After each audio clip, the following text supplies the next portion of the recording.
Hello and welcome. My name is Stu Pringle and I am your host for today's session. Welcome to the sixth edition episode of Transition Pieces brought to you by Apollo. This LinkedIn Live series explores the big questions at the very heart of the energy transition. If you don't know Apollo, well, they are a leading engineering and advisory consultancy working across marine energies, sustainable infrastructure, and oil and gas. They have over 180 engineers and offices all across the UK and now Italy. Apollo delivers transformational projects, technical placements, and digital solutions that shape the future of energy. So, welcome one and all to today's session. You can see that I'm joined by a very experienced panel. Let me now tell you a little bit about who we're going to be chatting with today. I have alongside me Will Brindley from Apollo. Will is a chartered naval architect, and he spent the last decade on the design, analysis, and integrity management of floating systems, cables, and moorings. Working at Apollo, Will has authored two milestone industry reports on dynamic cable installation and maintenance for floating wind, and he's been very much involved in the development of Apollo's PAM quick connection solution. So, welcome, Will. Also today, we are joined by Rachel Nichols-Lee from Flotation Energy. Rachel is the Naval Architecture Technical Authority at Flotation, and she is bringing 20 years of renewable energy and subsea cables expertise to develop and optimize floating offshore wind farms. Rachel is a chartered engineer with extensive experience across marine sectors, and she is also an author of many publications in international forums covering aspects of subsea power cables, composite technology, offshore renewables, and novel vessel design. Welcome, Rachel. And last but not least, we are also joined today by Andrew Stormouth-Darling, who's from ORE Catapult and also GB Energy. So I'm sure Andrew's had a very quiet week with not much going on this week.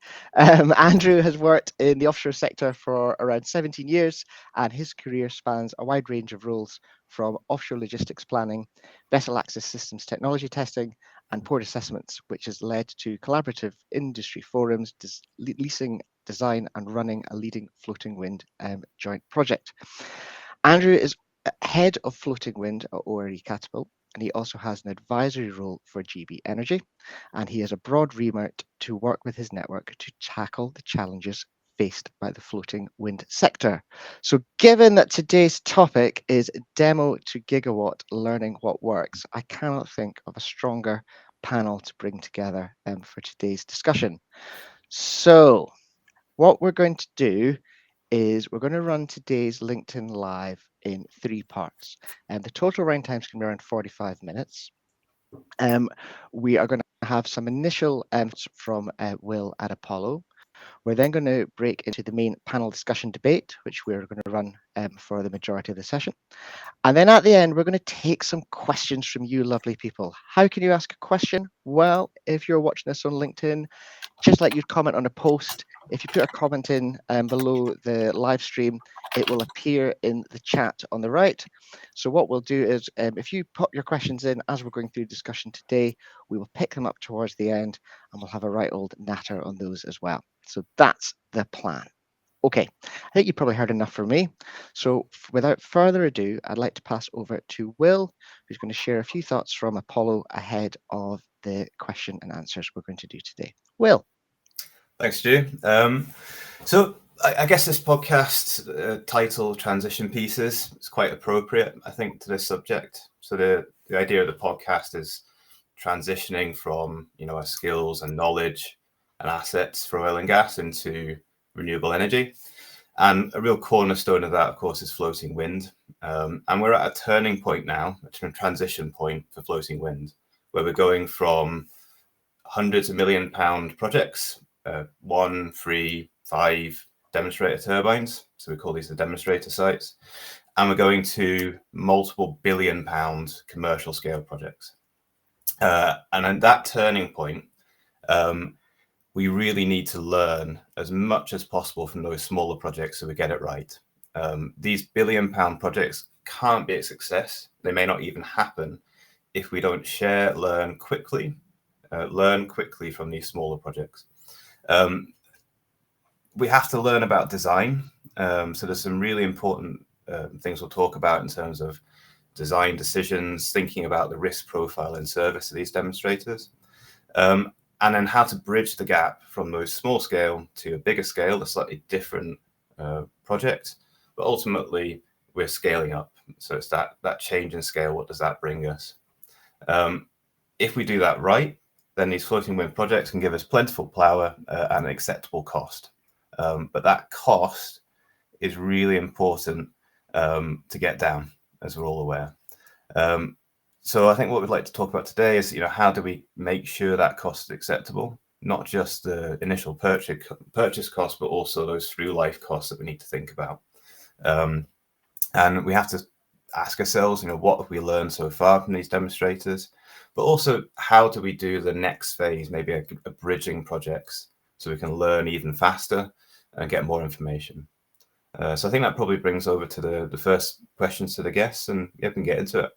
Yeah, you did my job for me. That was a lovely segue. Thanks, Will. Let's do it. Come on then, panel. Let's get stuck in. First question I'd like to put to you. So in the context of today's discussion, what are the top 3 lessons learned from your demonstrator and pre-commercial projects? Who in the team would like to go first? Rachel, I feel this could be a good place to bring you into the discussion. Yep, thanks, Stu. Thanks for having me today. Yeah, I think so. Demonstrator and pre-commercial projects. So flotation back in the day, 2019, the late teens, 20 teens, pioneered Kincardine. So that's obviously one of the big ones, isn't it? It's the first floating offshore wind farm that was semi-sub, and it's also first grid-connected floating offshore wind farm. So only 5 turbines. I should clarify, we don't operate it. So there's only so much we can learn from what today. That's unfortunately not our remit. I think the big things we learned when we installed it were don't tow floating substructures over Dogger Bank. That was apparently very challenging. But also things like terminating the dynamic cables. If you use your standard kind of fixed wind manual termination, that comes quite challenging for O&M, but you have to cut it, move all the buoyancy modules and things like this when you begin. So there were a couple of things there. We've also got our test and demonstration site, Whitecross. And what we're learning there, I think, really is it's called a test and demonstration site, but we're still, looking at applying for CFD at some point. And we're still, therefore, we need to insure it, we need to finance it, and therefore the technology still needs to be a relatively high level. We can't put really low TRL stuff in there because it's not insurable. So while it's a T&D site, it's quite that challenge. So a lot of people try and push that onto us. And it's really exciting. It's really nice to see it all, but it's not something we can necessarily use even on those smaller scale ones. So it's a bit of a challenge there. Okay, thanks, Rachel. Okay, gang, I feel we are properly up and running. Who else would give us some lessons learned? Yeah, I can step into this one as well. I think, firstly, thanks for having us here. Always good to hear those introductions earlier and inflate one's ego a little bit. So thanks for that. But I think on the point around lessons learned from demonstrators, the URE Catapult obviously doesn't have our own assets as such. But anecdotally, the kind of things that I hear when I speak to people in the industry and I work with them is often around the basics. So it's about the fundamental execution model for delivering these projects. So getting the basics right regarding your marshalling, your assembly activities, your integration, your offshore logistics, getting a clear, good working relationship with your supply chain, building that trust, knowing the best kind of order of events, that scheduling activity, all of those basic fundamentals are really, really, really key. So that's what I would focus on. Fabulous. Thank you, Andrew. Will, anything from your side on this one? Yeah. So again, a lot of this is anecdotal or through some of the catapult studies that we've done, where we engage with a lot of stakeholders. I think my emphasis on lessons learned is not just focusing on upfront costs, but also on the cost to install and the cost to maintain and getting that risk profile down. So trying to de-risk some of the technology that's being demonstrated is pretty important there. I guess some pretty big examples are the bendy bits, which I'm interested in, and Rachel touched on as well, the moorings and the cables. They're very flexible structures. very easy to break. And in fact, they do break quite a lot and have had some issues on demonstrators. So getting those bits right is really key to reduce your in-service costs and make sure you can continue to export power. But I guess so there's getting a design right for long-term integrity. And there's also just thinking about how you might install those efficiently. So the purchase cost for moorings and cables is about the same as the vessel cost to install it. So because of that, optimizing that installation process is really important. And then if you have to take the turbines back for maintenance, which you may need to do for a proportion of them, being able to quickly connect and disconnect moorings, cables, and enable a safe tow is another thing that can get forgotten, and in some cases has been forgotten. And that comes back to bite you later if you don't get that right. So it's just thinking about installing integrity in the design process. Excellent. Will, as a non-technical person, am I allowed to use the phrase bendy bits from here on in? Yes, that is the correct term. That is the correct term. Okay, you heard it here first, team. Good. Fine. Excellent. I think we've covered off lessons learned. Let's move on to question 2. And also, I can see this. We've had our first sort of comment in from LinkedIn. Please follow up with that. Ask some questions of the panel, and we'll pick them up towards the end. But our second question that I'd like to put to the panel is this one. What routes can you see for cost savings for commercial scale floating wind? Who'd like to jump in on this one? I can see Andrew nodding. I might come to you first. Yeah. Happy to come in on this one first, partly because the offshore renewable energy catapult's doing a lot of work on this particular topic at the moment. So we are delivering some work funded by the Floating Offshore Wind Centre of Excellence, which is a JRP of key floating wind developers, working in partnership with the FlowX, which is kind of senior public sector stakeholders focused on floating wind monitoring framework. Something that around in 2015 or so in fixed wind to try and understand basically where we are today regarding floating wind costs, to try and categorize the kind of the status quo, if you like, and then to look at what are the key cost drivers we can see, the ones that are going to have the biggest impact, but also then understand what are the key levers that we can pull as an industry working together to try and bring down cost in a measurable way and monitor that over time. So we're partway through the process now, but we are starting to see some useful insights, I think. So in regards to key cost reduction drivers, I think we're seeing firstly how important confidence is in the market. So the confidence that all parts of the community have, but in particular investors and insurers who are need to have confidence in the technology reliability and the deliverability of these projects, the kind of timelines that have been put forward for when these are going to get deployed. All of that's really critical. And we're seeing, for example, some data showing that for LCOE, the working average cost of capital is accounting for well over 50%, 50% of LCOE over obviously the lifetime of the wind farm. So every kind of incremental percentage you can knock off your annual borrowing rates has a massive impact on overall LCOE. So that's one really big one. There's still more we can do on platform design, of course, whether that's just using less material, different materials, investigating what concrete can do for us, for example, but also probably more on designing for a kind of rapid industrialization or rapid assembly, I suppose, and other ways we can look towards designing for a higher volume production and deployment. So trying to accelerate the time it takes to get these things built and deployed. That's really going to be key as well. There are lots of other things that maybe that others can comment on. But lastly, I would just point to maybe the slightly more depressing side of things, which is there's quite a lot of things that we can't control as well regarding cost. So we're seeing a massive impact of a significant impact in terms of things like the Bank of England base rates, the cost of raw materials, in particular steel being quite a volatile price fluctuation, fuel costs, for example, is not insignificant as well. So there's things we can't control, but an awful lot we can. So I think there's hope yet. Okay, thank you. That was a very comprehensive answer, Andrew. Who'd like to sort of pick up the ball and take it on from there?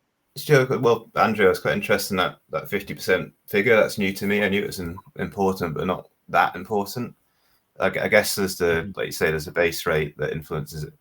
What kind of levers could government or others pull to bring that down, bring more confidence, stability? Is there anything that could be done there to get that 50% less? Yeah. I mean, a big part of it, I think, is what we're talking about today, which is getting things in the water. We've got to just demonstrate track records, whether that's in the kind of more common designs we see on the market today, or whether there's we're bringing in new concepts. But either way, the more things we deploy, the more people can take comfort in that the designs are optimal, but also that the teams know what they're doing and that things can be delivered on time. All of that is so critical to increasing the confidence and bringing down those costs around borrowing and insurance. So it feels like it requires some kind of a momentum just to keep going and keep building that scaling. Yeah. Rachel, can I bring you into this chat? Yeah, of course. I mean, it's quite interesting. I think the word skills has been mentioned a little bit, and I think one of the key things we're finding as well. I mean, I'd say point one is what can you see for cost savings commercial scale floating wind? We need to get the first commercial floating wind farm in. For us, that's Greenbolt. That's the first one in the world, and we're realizing, and not just us, but I think the whole industry is realizing that we need to work together on this because it's quite challenging. The ports are maybe not, they don't quite have, one port can't do it. So we need to have a multi-port strategy. We need to look at where we can do things. We don't have the skills to make things from scratch here anymore, things like that. So they're quite big things that we can look at. But I think what will happen is as we get more commercial farms, like Andrew was saying, as we get more things in the water, this will also build up. So that will help support it. Something else that we're doing at Flotation, this is alongside the Catapult as well, are the Innovation Exchange, Innovate UK Innovation Exchange Challenges. So we had 4 of these, and this is basically helping support UK innovation and helping pull through all these things to help the industry going forward and reduce costs going forward. We had 4 challenges, 2 in moorings and 2 in cables. And we did some interviews and did some pitches, and we had 4 winners from those with Quotient, with their Q Connect, Viper Innovations with the SSTDR, Actian with their Rocksteady tensioner, mooring tensioner, and Crondell Energy with SafeMoor. So it's really exciting supporting them going forwards as well. So they're helping to get involved with things here as well. But yeah, I think like you said, Andrew, I think getting things in the water is going to be quite a big thing, and getting more of them in the water, and then we're going to really learn very fast what we need to be doing for infrastructure to support things. Yeah. And also add to that, doing as much as we can to de-risk technology before we deploy it. I mean, the last thing the industry needs is a whole series of major failures on a flagship floating wind project. So things like, the recent announcement by the Area Catapult on Yin Yang testing in Blythe is one the kind of thing that we can do, and utilizing other onshore test assets as well to de-risk the technologies before they're deployed is key. Yeah. Very good. Okay. Let's keep things moving. The next question I was keen to ask you is, what are the current systems and incentives for sharing data and lessons learned? And then with a little bit of hesitation, I'm going to ask you, how could these incentives and sharing be improved? I know when we had a chat earlier this week, there was quite a lot of opinion on this one. So let's get into it. Andrew, in summary, what are the current systems and incentives, and are they doing what they need to do?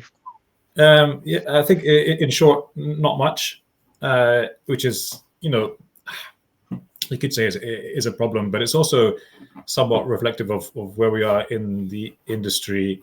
I think things can happen organically to an extent. I guess that's kind of the status quo right now, is supply chain and the developers learn from experience, those businesses, that supply chain can work on other projects, and your information and insights and intelligence can kind of filter out, but it's maybe not nearly at the rate that we need in the industry to keep those learning rates high. And you can do more to sort of mandate certain things potentially along the way. We have to be really careful about putting too much burden on these projects from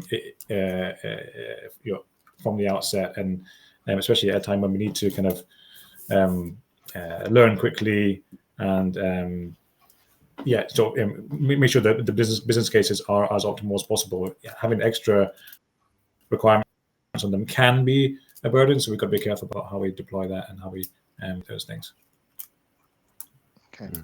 Okay. Anything else around that data exchange information? What are we seeing? Yeah, I mean, I guess I think I concur with Andrew's point that there isn't very many mechanisms for sharing data at present. Certainly, a lot of what we know about, particularly that I guess there's some good news stories. High operability, high capacity factors for all wind farms. Those are the things that get out there on LinkedIn, very widely shared. What's not widely shared is the things we really need to learn, which is what goes wrong, integrity issues, things that didn't go as planned that you might expect. Those are really, really critical to learn quickly, so we don't do that at the multi-billion-pound scale. And those are the things that we don't maybe have as good mechanisms for sharing. It's just purely word of mouth, essentially. And that's obviously challenged by NDAs. So I guess there's a good anecdote on oil and gas side, particularly for mooring systems. So there's like a FPSO forum where a lot of the oil and gas operators talk very openly about their mooring systems and integrity issues. And they no longer see it as a zero-sum game where if I share this information, then it'll impact my commercial case. It's everyone shares, but so it's everyone learns. So there's potentially a case of something like that where through more openly sharing, we're able to open everyone up. But it's quite challenging, and I think there is potentially a role for something like GB Energy, or a role for mandating some format of sharing there as well to make that easier. I don't know what you think about this, Rachel. I think there's two sides to it. So there's the sharing of hard data, because I got asked recently, where can we find metocean data for these sites? Because we want to kind of develop our technologies and things. I was like, have you considered marine data exchange? That's been around for a little while. It's got, and I think you get timed out as well when you do, metocean studies on your site and LiDAR campaigns. You have X number of years to keep that commercially confidential, but then it has to go on marine data exchange. So there's actually quite a body of material building up on there, metocean, LiDAR stuff, geophys, that kind of thing. So have a look there. And the other side of it is something that I've seen throughout my time in renewables is that NDAs, even internally, it's quite hard to do lessons learned for different clients, because each individual NDA will prevent you from saying to the next client, you shouldn't do this because of this. So you're saying to them, have you considered other options for this installation or whatever it is? And they go, no, we like this one. Why would you do that? And we can't say why. So that's really quite obstructive. But a big one that has happened recently, and I've got to give kudos to Equinor for letting Global Maritime do a lessons learned on their O&M operations at High Wind Scotland. So it's really helpful. I know they presented at Wind Europe earlier this year, and they've done a few chats otherwise, and that's been amazing. So that has been good and bad. They're not giving out hard data, but they are talking through challenges, and it's been a really, really helpful thing to do. And I think lastly, and this is something, got to big up the offshore renewable energy catapult here with the Floating Offshore Wind Centre of Excellence, which Flotation are part of, and also the Carmen Truss Floating Offshore Wind Joint Industry Project. So both of these, okay, yes, you invest in as partners, but there are some very big companies there, and we don't often share hard data between each other, but we do talk and we do discuss issues. So it is a platform for sharing. There are public reports that come out at the end of the day. So it is building on that as well. So I think there are mechanisms, but I do agree that it could be significantly improved. And if we could share some of those more negative, as you said, well, like all the things that do go wrong, that's going to be a key thing to really boost the industry and help it progress. Thanks, Rachel, for doing my job for me there. I was going to bring that up as well, but that's good. And I guess there's another example of where hard data is shared. I think, the marine data exchange is a good example, but also in the Catapult, we run a program called Sparta, which I'm not sure how many floating wind projects are on there, but at least in fixed wind, developers share quite sensitive operational data to us as a trusted third party, and that's anonymized and collated, and basically allows us to share trending sort of analysis of a industry-wide sort of average, so they can compare their wind farm with what an average wind farm in the UK is delivering and achieving performance-wise. And that's quite a useful model as well, which I think could be replicated. I think going forward, you mentioned about the sort of incentivizing or mandating the sharing of data in return for benefits. I think, yeah, and you mentioned GB Energy, there could be something there. I mean, it's something that I think would be, personally quite a logical route to go down. It sort of offsets any of that burden that was discussed earlier. If in return for financial support, there could be some kind of requirement to share data. Who that goes to, how it's shared more widely is another question, but it should be on the table. The other route is, I think, is maybe quite exciting, is international cooperation in particular, where, for example, we're involved in a lot of discussions with Japanese colleagues and others from in APAC around their own appetite and investment in research and development of novel technologies and deploying test assets. And maybe there's something there where there could be a bilateral cooperation of some kind to share that knowledge and insights, which could be quite promising. Brilliant. Thank you, Andrew. Okay, I think we've spent some time on this topic. I think the insights of the panel have been fantastic. Let's keep the pace up. I'd like to ask you this question. Should we look at a stepping stone between demonstrator-sized projects and full-scale commercial floating offshore wind? What do we think of that, panel? I think that this is one of those areas where I think nuance is important, and definitions are important in what we mean when we're asking these questions. But I think when we're saying demonstrator size, I think that's quite ambiguous. So I think that I would like to see a bit more specificity, maybe a kind of collective agreement on what we're calling what, basically. There's quite a lot of differences there, I think. Hey, I'm not the technical person. You do the numbers, okay? So, okay, fair call. It's quite common. It's normal that people talk about test and demo, and they mean anything that's not, a very large, I don't say 500 to 1 gigawatt size commercial project. But Sure. I think there's different levels in between. So personally, I would talk about, I don't know, when you're talking about test and demonstration sites, I would think more towards the word test in that definition. So, a small number of individual units, maybe 1 to 4 units, maybe not really a commercial business model per se. It's about testing either novel technologies or the novel operational approaches, or a proof of concept. It's a kind of site that probably needs to have more in the way of a public sector financing or funding to enable it to materialize. Ideally, it could be have some kind of third-party sort of test functionality where you can open it up to allow others to come and add a condition monitoring system onto a cable, or trial a new access system, or whatever it might be. And then I think there's a second category of what I would rather call stepping stone or commercial demos, because they do still very much have a clear commercial remit, and that puts restrictions on how much risk they can take and what kind of kit they can deploy. And I would probably think about that as being sort of maybe 5 to 20 units or something in that kind of scale, probably sub 300 megawatt kind of scale project. And there the focus is around, demonstrating track record and confidence of those technologies, delivering at that kind of medium volume scale, refining operational strategies, perfecting the delivery team and the coordination with the supply chain, and really trying to build confidence in that sort of semi-scaled model. And then you've got what you might call utility scale commercial projects. So fully commercial. It's all about revenue. You're taking advantage of economies of scale, and you're talking about 20 plus units probably, or something, a larger scale. So that would be my kind of proposal for a definition, but happy for it to be shot down and challenged by it. So just to let's shoot him down. Come on, folks. just to talk numbers. So Kincardine, sort of 5 turbines. That would be your demo definition. Presumably Greenvolt would be the full commercial. And sorry, Andrew, that sort of in betweeny one, 10-ish. What would you call that again?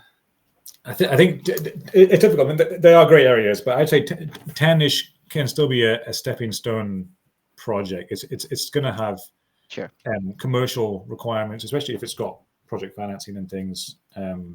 But every commercial business case is different. There'll be grey areas on both sides, but I'd imagine that's probably more stepping stone. I mean, I think I'm going to stick to our projects here because I did some recon on our websites because this is a good place to go, isn't it? This is what's in. So Whitecross is up to, I've got the figures here, is up to 8 wind turbines. That's 100 megawatts. Now, I think something big here is, we've said Kincardine's 5 turbines. So actually 8 turbines isn't much more than Kincardine, but they're much bigger turbines potentially. So turbine size is going to be a big thing. Like, is it 6 megawatt? Is it 6 megawatts, or is it 12, 15, 20, 22? So you can have a 22 megawatt project with 2 turbines with 2 turbines in it, and it's as big as Kincardine or something like that. So that's something to consider, I feel here. But so Whitecross is officially a test and demonstration project according to the official Whitecross website. I think that's a good place to go. Greenvolt, as you said, Will, is that will be the world's first commercial wind farm. That is kind of widely recognised. That is up to 560 megawatts with up to 35 wind turbines. And then our bigger, further down the line project, our biggest project will be Senos, which is a later commercial project with almost 1.4 gigawatts. So economies of scale, we really, really do hope we can reap there, Andrew, yes. And up to 95 wind turbines, again, depending on size. So they do get massively bigger. But equally, I think, as I mentioned before, even with the test and demonstration site at Whitecross, we still need to ensure it. We still need to get recourse finance. And we're still, potentially looking at going through CFD and things like this. So we still need to be quite careful of technology readiness levels and how we can help those newer technologies be developed and actually be able to be used by us. It's a lot of money, whether it's 100 million or a few billion, isn't it? It's you got to get it right one way or the other. Yeah, I just think if you're deploying today, let's say 10 or 15. Even full scale turbines on steel semi-submersible platforms that maybe there's new designs, but maybe not. That's very different to deploying something very novel. Maybe at a smaller scale, you take a downwind turbine variant on a novel floating foundation structure. Of one unit, that's a very different situation, obviously, to what proposed earlier. So, I think there's the test and demo technically encapsulates both, but I think there's a bit more nuance to be explored there between the two. Okay. I just go back a bit of pressure on you, Andrew. I saw that GB Energy in the news a couple of days ago with Pentland. Does that sort of fit in this stepping stone type project? And I don't know if you can talk about that at all. I mean, you've seen the announcement. I think it's very exciting to see GB Energy making that first announcement. I think that's I guess you could put it in that category. It's a project that will allow us to support that confidence building. Getting a decent number of turbines deployed in that project. Full scale turbines or larger scale than we've seen so far. So I think it's great that that first public investment in cooperation with National Wealth Fund and SNIB is allowing that to go ahead. Yet to be determined, I guess, how many sort of novel technologies can be deployed as part of that. But I would like to see, and I would hope that it could enable a bit more risk taking to be made and to trial new technologies. But I'm not sure of that yet. Okay. Panel, good debate. I think we should keep going because I want to leave some time for questions at the end. For everyone in the audience, we've had a couple of questions come through. Keep them coming and we will pick them up after this final panel question. So last one in terms of the main part of today. What would an ideal pre-commercial demonstrator look like in terms of commercial framework, scale, or even location? What's your dream, gang? What do you want to see? Who'd like to go first in this? Rachel, we haven't heard from you for a little while. Would you like to go first on this one? Yeah, I think I'm going to come in a bit contentious and say there isn't one. Yeah, good. Let's have it. Let's go wild. Yeah, I think that the biggest challenge here is, and this is something we're seeing, is that insurers require technology to be tested. I think it's 8,000 and something hours. It's a year in the water, but the keywords are at full scale. So they need to be at the scale we're putting these things in the water. Yes, of course, you need to test it smaller and make progression to get your technology up to that level. But before we can deploy it and insure it and get finance for it, realistically, it needs to have been used at those peak loads, those conditions, and it's seen in that environment. So I actually would say that there isn't a pre-commercial demonstrator that we could have. I think maybe, possibly, we need to look at having, option to have mandatory test berths in each farm lease or things like this. When you go through CFD, could it be a non-price factor? Could there be support from the government? I mean, don't want to put DB Energy on the line here, but that might be an avenue. Things like this to de-risk it for developers, so that we have an option to maybe have 1 or 2 berths in our farm. We include them in the consent, so we cover that side of things, so de-risking it a bit and reducing the cost for this developmental tech. But we need to keep it separate from the farm, so we don't want those technologies, those new things, if they fail or if they go wrong, to take out the rest of our farm. That would be pretty disastrous. So it's that de-risking, but that would give us the opportunity, or the industry, should we say, the opportunity to test things at that critical full scale, which unfortunately keeps increasing. Everything just keeps getting bigger. Everyone wants to go bigger, bigger, bigger all the time. So that magic, putting in here's a test site. So if the catapult, for example, this is entirely hypothetical, put in a test floater, it would probably be out of date in about 2 months. And, and that's an incredibly expensive undertaking to do anyway. So it would be good as a stepping stone in the middle, but actually still getting that technology onto the commercial farms is going to be very challenging. So that's my thought. But it would, as I said, really need de-risking for the developer. And we probably need some help there to make that possible. So I've not really heard much on that, but it does sound like almost like a no-brainer if the incentives are there, or if you're incentivized to do it. It sounds like a huge win in terms of getting the economies of scale of a big project, but still being able to take risk. Because I guess at these, £1 billion investments, you're really on a knife edge of risk, cost saving, and managing that risk and insurance profile. So to have a single turbine where you can take more risk, but still, leverage your big contracts to order the turbines, your big, port facilities, all the vessels are there doing it anyway. It seems like a really nice idea. Yeah, definitely offsets part of that massive capex or general overall cost figure that you've got to deploy a single unit, definitely. And as you said, the real challenge of trying to procure a single 15 megawatt turbine from anywhere is not really an option, I don't think, at the moment.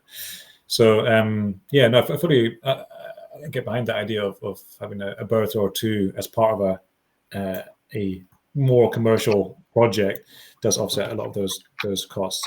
I know. I mean, so from a GB Energy perspective, I think there's there's a very broad remit there for GB Energy, to support economic growth in the UK and working towards net zero and becoming a clean energy superpower and all of that. And there are a range of different mechanisms being explored to meet those ends. In the case of floating wind, there's an acknowledgement that support could be provided in some way or form, in theory, to both partially to ensure that these the projects that are kind of in motion already, like your Pentlands, for example, and others, are going ahead, and we're hoping to build that confidence in the technologies that we have today. But I think personally, there's a lot more that can be done to also support that industrialization journey. So whether that's, there are a range of different levers that can be pulled by GB Energy, from project equity investments, supply chain investments, and also grant funding in various different ways, tailored to suit the ultimate goals they're trying to work towards. And that's so yes, working towards supporting industrialization. That could be through supporting the supply chain. It could be through supporting the projects, and also a separate kind of mission to try and support more innovative solutions as well, which might create that bigger step change in cost reduction further down the line, which could be probably 2040 and beyond, and when they actually get deployed. But we've got to start now. And I think timing is really important on this as well. If you think about, someone deploying either a small stepping stone or a true test and demo project, now, you get in the water and you think about, well, how long would it take from that point in time to when you'd be potentially deploying a commercial project with the learnings from that demo project? And I think at best case scenario, you're probably talking about 5 years, but could be longer. And you get something to run for a couple of years, learn what you can, and you're not going to be able to move to FID until you've or you don't want to get to FID until you've captured those lessons, and then you're looking at a few years ahead before you're going to be constructing that thing. So there's at least a 5-year window there, which I think is worth remembering. And I agree with Rachel. There's no kind of one size fits all there, but I think there's geographical interests to try and deploy things in different key regions. I think the Celtic Sea is wildly different from the North Sea. So we have to think about that. And by side, for some of the more novel stuff, that would really be an eye opener, I think, in terms of comparing apples with apples. But easier said than done. Andrew, all really good insight. I'd like to give the panel just maybe a chance to give some final comments. There's a lot of good stuff there. Before we flip to audience questions, any sort of final thoughts on some of the points Andrew just made? Or did he cover it all in one swoop? No, I think it's. I think the opportunity is there. I think I'd like to sort of push on to Rachel's thought about these extra berths. I think it's a really great concept, and there's a lot of potential there, and that's one of the ways that we can really accelerate the learning. Okay, agreed. Okay, let's just take a few moments now. We've had a few bits of chat come in. Those of you in the audience, now's your time as well.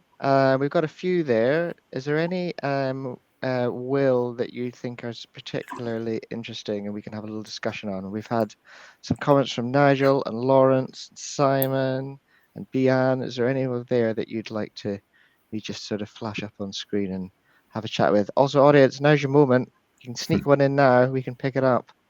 Have a little look. I guess we can touch on Lawrence's comment there and maybe turn it into a question, which is, I suppose, how do we leverage what we know about fixed wind, and how do we perhaps use that culture of sharing to take that on? Yeah, let's have a chat about that. So culture of sharing of information. I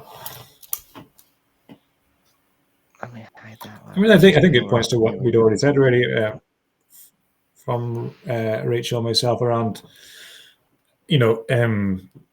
realizing that there are common challenges. There's plenty of space for working competitively amongst each other, but there's plenty on the table that is big enough, everyone back, and working together is a good way forward. And yeah, I mean, in the Centre of Excellence, we've delivered about £10 million worth of research collaboratively between, on average, probably about 15 developers over that period, all working together on topics from moon and anchoring systems, dynamic cables, through to overall cost reduction, insurance models, and all of that in between. So there's an awful lot of shared learning and cooperation there. So I think we're doing it. But it's the hard data sharing that maybe that we could probably do more on. I mean, I guess maybe to push back on Lawrence's point a little bit. Yeah, yes, there's the Carbon Trust and the Catapult have done some good work to share things, but there's also an awful lot that isn't shared on bottom fixed turbines. I'm thinking, say, cable protection systems. That's been a known problem for bottom fixed wind farms. There's maybe not as much industry collaboration and sharing as there could be. I know Delta Towers are launching a JIP on that, but those issues around cable protection also apply to dynamic cables, arguably more so. So we also have to make sure that we do better than fixed wind if we're going to solve a lot of these challenges. So it's not necessarily all rosy. There's things to do better there as well. Fair point. Okay. I think I would also argue that I know Lawrence has just said that floating wind seems to be at a similar stage to the tidal industry. Having worked a considerable proportion of my career in the tidal industry, I would disagree. I think the fact that we're coming through here with Greenvolt as the first commercial wind farm, we're only marginally ahead of Bandibuli. So there's two really big commercial projects in floating wind coming out now, and the tidal industry is not there. Even if you ignore those and you look at just the prototypes out there and things like that globally, there is significantly more floating wind than there is tidal. Now, this is not a problem. There's a lot of different challenges at tidal, which I appreciate as well. But I think we are ahead, and I think that's why we're getting to this stage of trying to look at the infrastructure, trying to look at the ports, trying to look at the skills gaps, the skill shortages, how are we going to put these things together.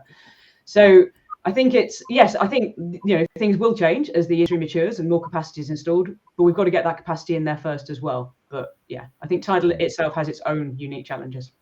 Great. Absolutely. Another chat for another day, that one. Any other comments from the audience you'd like to pick up, gang, before we start to bring today's session to a close? Yeah, I can touch on Nigel's question. I think Andrew touched on it as well on learnings with Japan and other countries. So I guess it's a two-way street there. So how do we share what we know and what we've learned to accelerate floating wind in those countries? And then the other way, how do we learn from deployments built in those countries, which some of them may happen, or at least at a large scale may happen before that happens in the UK.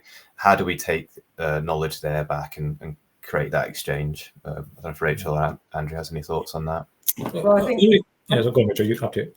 Okay, I mean, I've got a bit of an easy answer, I suppose. I've got this one handed to me on plate because flotation energy is wholly owned by TEPCO RP, the Japanese Energy Authority. So we have a really good transfer of data between England, the UK, and Japan. We do regularly. We contact we have several TEPCO specific employees based in flotation as well. So they transfer data back to Japan. We also link up with their engineering department in TEPCO as well. So we've got that there. I think with career and things, it's going to be down to kind of keeping an eye on what happens with Bandibuli and keeping the eye to the ground there. And Taiwan's a difficult one. We do have an incubator project in Taiwan, but we're waiting. It's all governmental and politics at that level at the moment. So I'm not sure. I suppose, I mean, that's in itself a learning, isn't it? Is understanding what happens on that level. Very good. Yeah. And I would add that Kay is really seen as a leader in the field internationally in floating wind. I've been out in California, Japan, Taiwan quite recently. I had colleagues in Brazil, etc., and Korea.